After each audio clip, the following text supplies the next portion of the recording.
Hey there YouTube, this is Rujuta and welcome to my channel Keep Calm and Read All. Today we're going to talk about Fever Dream by Samanta Scweblin. I received this book as part of my June BookerBox subscription and I have been absolutely enchanted by the way Scweblin has actually narrated the entire sequence of events. I mean, for me, I think this book was like, throwing down the gauntlet, like, challenging the reader. Okay, this is what I have, like, given you and make sense of it if you can. It's sort of like, a combination of the detective reader with, like, the reader trying to figure out what exactly is going on in this book. And that is the brilliance of Fever Dream. This trying to figure out what exactly has happened. Like when you start the narrative, you're like, okay, why are they talking about worms? Who exactly is this woman? Who exactly is David? What is the connection between these two people?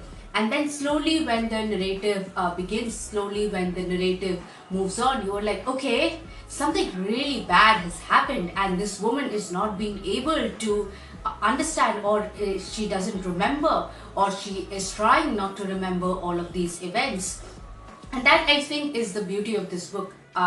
For me, I would, if I am using a metaphor to talk about this book, it's basically the idea of a labyrinth. Like imagine the narrative to be kind of like a labyrinth. That's what I thought this book is like. This idea of, like, the reader becoming completely lost in the narrative of Fever Dream. I was like that. That's how I would like totally see this book. This idea of the way the entire sequence of events is designed to confound the reader and basically again trying to tell the reader that okay, it's all up to you to determine what exactly is going on. The other thing that I found very interesting about Fever Dream is the idea of that exact moment. David talks to the woman, like he's basically telling her that you need to remember the exact moment. We need to understand that exact moment. He's basically trying to get her to remember what exactly has happened. He's trying to get her to remember what exactly happened to her daughter Nina, and then you realize, okay, is David actually real?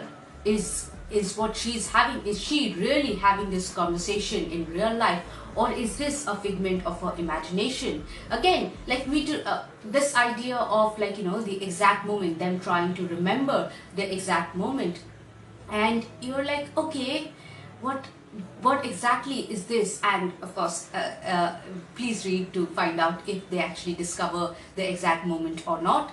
But for me, I think I like this part, this idea of not knowing, this idea of letting someone else figure out what exactly has happened and leaving that up in the clouds for anyone to figure out or not figure out, because sometimes you really get lost, sometimes you get confused as to what exactly is happening. Not exactly confused, but you get bewildered. You're like, okay, and you're like, okay, I think I get this. And that, I think, is the beauty of this. You think that you have got one interpretation, one story of what exactly has happened, and that, I think, that is where Fever Dream triumphs. I mean, that idea of one, it's not just one narrative, it's like you can have multiple interpretations as to what exactly is happening in this narrative.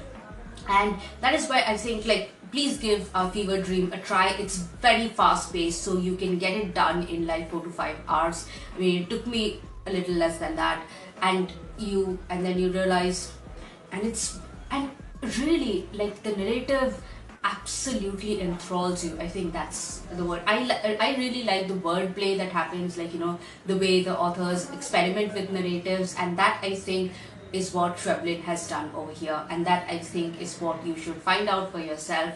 I have given it a rating of 4 out of 5. In fact, it is one of the best books that I have read in July so far. So please do give this a try, and if you like my video, please subscribe to my channel. Keep calm and read all.